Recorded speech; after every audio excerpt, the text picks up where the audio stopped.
Fran lives in Tonbridge, I think. Is that right? Hi, Fran. Yes, hello there. Hello. Yes, I'm in Tonbridge. So you're in you're in the town, though, not necessarily near the road. It's Shibburn Road, isn't it, where they've put in these orca bumps. Do you cycle? I do, yes. In fact, I'm chair of Tonbridge Bicycle Users Group. So we're not a sporty cycling group, but we're a group that would like to see improvements in the infrastructure. We weren't consulted about the orcas, I have to say. You know, they just appeared, even though we're the local bicycle users group. But I am really glad to see something being done to separate traffic from cyclists. Do you think these orca bumps are an effective way to separate the two whilst they're using the same road space? Well, I think anything is an improvement upon the white line painted on the road, because I don't think that is really a cycle lane. I think the cyclist needs to be separated from the traffic.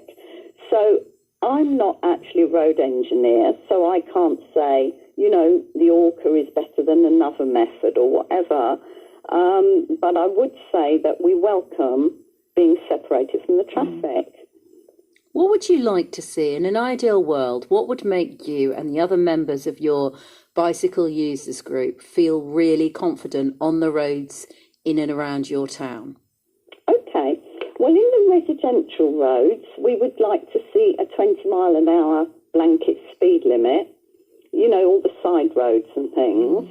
We have that in a lot of parts of Tonbridge, but it's patchy. It's not everywhere. Like where I live in Barden, they're bringing in 20 mile an hour, and there's various other bits like the High Street at 20 mile an hour. But if the whole town was 20 mile an hour, then it'd be simpler for road users. They'd know, you know, it's always 20 mile an hour if there's housing. Not on the through roads. On those, we would like to see it reduced to 30 perhaps.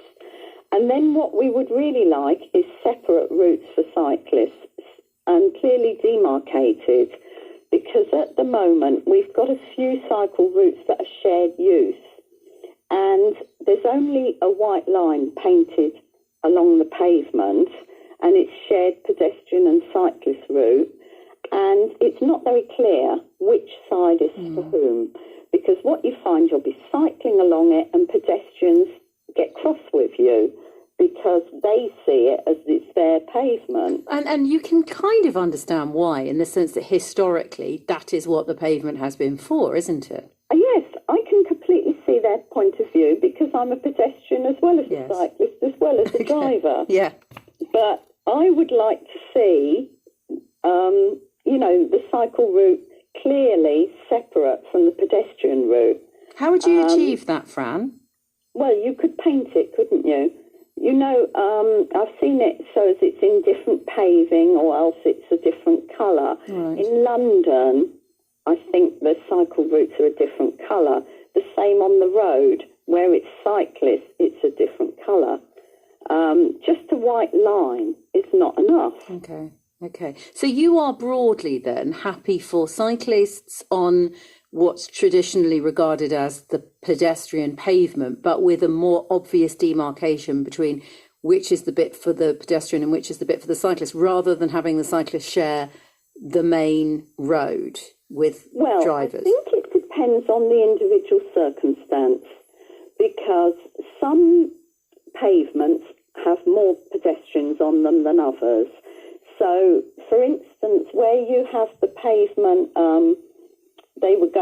they consulted on a route up the Pembury Road, and that pavement is jam-packed with school children. Well, you've got 2 or 3 major secondary schools up that road, haven't you? So there, I'm sorry, you can't really share the pavement. No. You know, it's just not safe, especially on the hill, because people are going to come down fast. Yeah.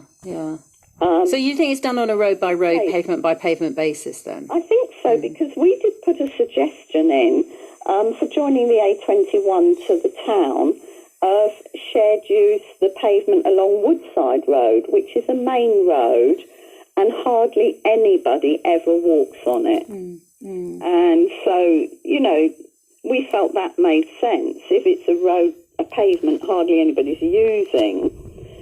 And parts of the Hadlow Road, there's bits of pavement hardly anybody uses. But overall, listening to you and knowing Tonbridge really well, 'cause it's the town where I grew up, it's really difficult, isn't it, when it's an historic town, it's been there for years, to suddenly try and share the existing infrastructure.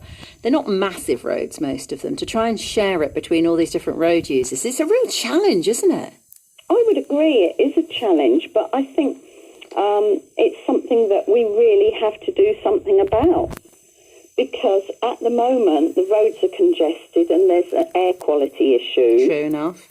During the and we've got to think ahead, to climate change, and you find during the school term time the roads are far more congested because people are driving their kids to school. Yeah, because we've got a crazy system in Kent which encourages people to aspire to schools in towns where they don't even live. That's part of the issue here, isn't it? Let's not forget. There is that, yes, I'd agree with you on that, but it's a political point, so I'd probably better not go down that route. I always do. What I would say is even junior school age children, parents don't really want to let them cycle because they don't feel it's safe.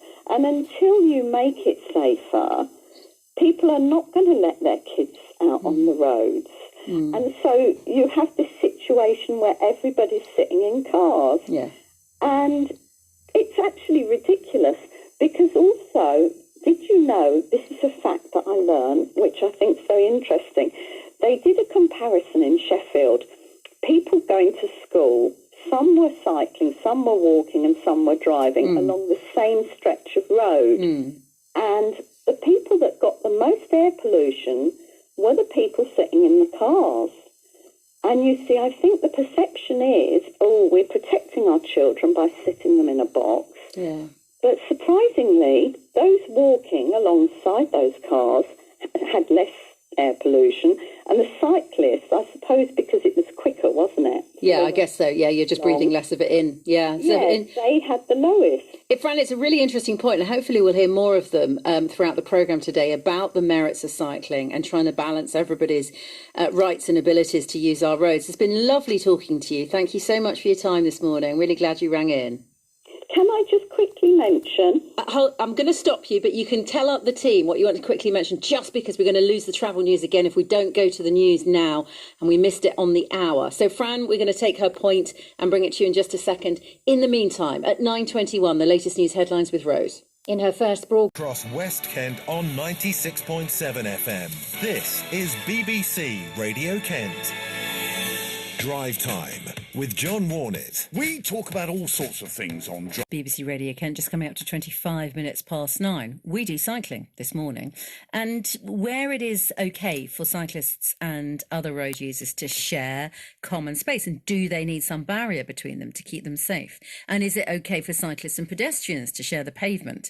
And is it safe cycling in your town or village? And would you let your children cycle?